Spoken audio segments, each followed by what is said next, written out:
Hello and welcome, my name is Helene Hall. Today's video is on simple habits that I love that also changed my life.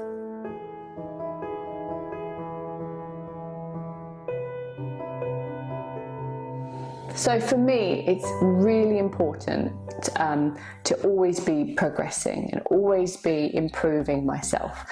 I've been that way for many years now, and so now I've managed to test lots of different things, lots of different ways in which I feel can progress my ability to learn or to change my life. So the things that I want to hone in on today are some simple habits that have changed my life and I really love and I've grabbed hold of. So the first one is always be learning. I am always listening to podcasts. I'm always trying to get everything out of the time that I have. So whether that's podcasts or audiobooks or YouTube tutorials or videos that I've downloaded or reading non-fiction books, I always have to be learning. And as part of that, that's really trying to optimize the time that I have available.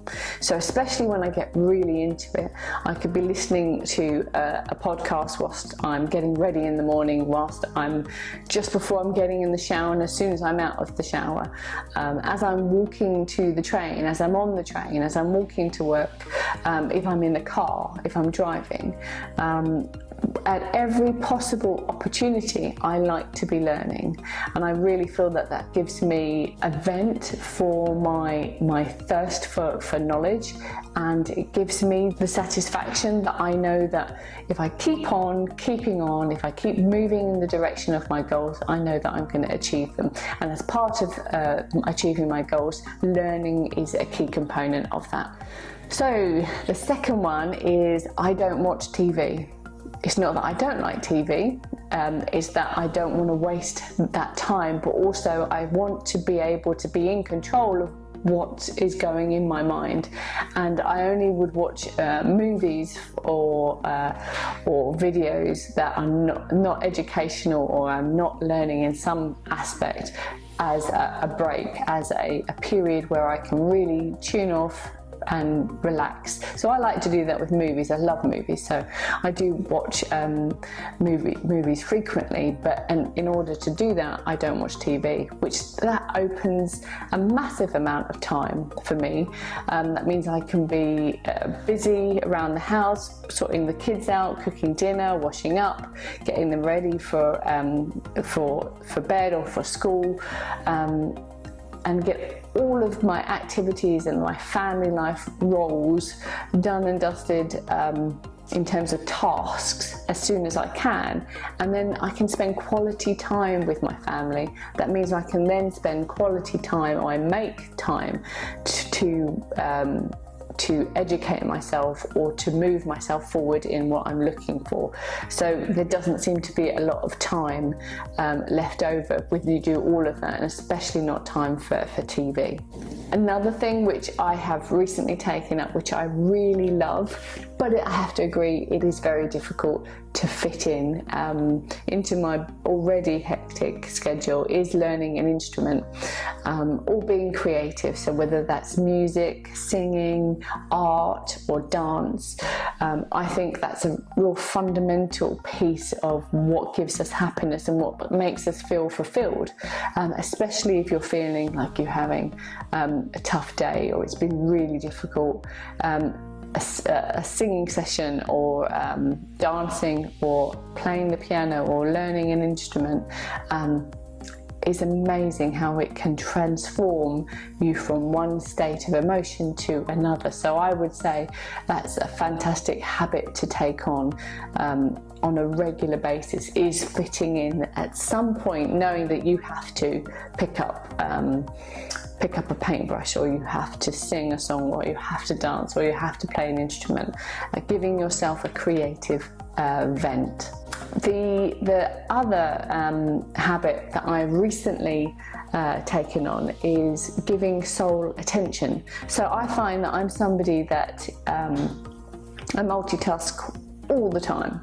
And I guess I understand, I should say I understand that you can't effectively actually multitask where you can only do one thing at a time. But what I like to do is I like to optimize my time. So as soon as one thing's finished, another thing starts, and then it kind of goes on.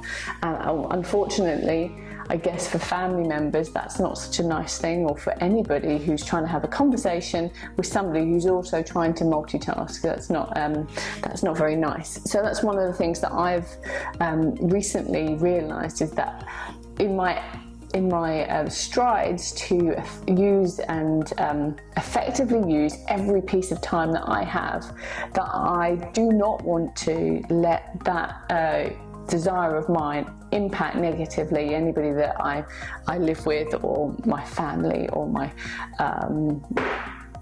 work colleagues. And so as part of that, when I'm speaking to somebody, I'm going to give them sole attention. I'm not going to use my phone.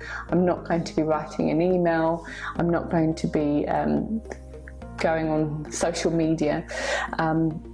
However, if I do need to, at that point I will say I need to do X, Y, Z, because I've got a task that I have to achieve, and I don't want to have to share the person's attention with that. And that kind of leads me on onto something else that I do, which is a little bit similar. It's not the focus is not giving somebody sole attention, but it is going out of your way to be kind. I've become very used to this now, whereas at the beginning, when I first started doing it, it felt a little strange. And to be fair, other people think it's strange as well, the recipients of the kindness, because this world just isn't naturally this way anymore.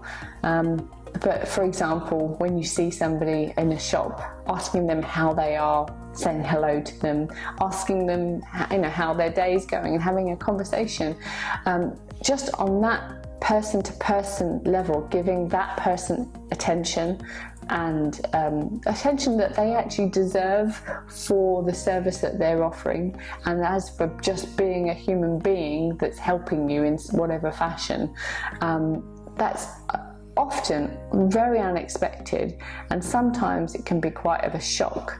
But on the other hand, for me, that's like a snowball that's kind of taking over in a very positive way. The impact it has on other people, you can feel and I can see, and it makes them feel really good. Then it makes me feel really good. And the next action I take that makes somebody else feel really good, I feel even more. I love, and that will really change your life, is being kind to people, whether that's seeing somebody that's struggling with a pushchair, getting up the stairs, going and helping them, whether it's opening a door for someone, regardless of whether they say thank you or not, whether that's talking to a shop attendant and asking them how they're doing, or wishing them a good day, or just engaging in conversation with people in general. The smallest little things can make such a big difference, and that's I guess that's a little bit like the random act of kindness, but it doesn't quite take it to that level. Then the thing that I do, which I love, and I would suggest that you do, is treat yourself once a month to something. It doesn't have to be expensive. It doesn't have to be something that you buy. It could be time. It could be a good book. It could be an early night. But the purpose really is to give yourself some time, especially if you're anything like me, who I'm always rushing around. I have to work long hours, I have a family, I have to cook and clean, and I've got passions of my own, and I want to make sure that everybody else is happy and that I'm happy as well. And one of those things that I do is I have a massage once a month, if I can, once a month, but I've subscribed, so I get I pay for a massage every month, but then I can get, if I miss my monthly one, I can have 2 the next month.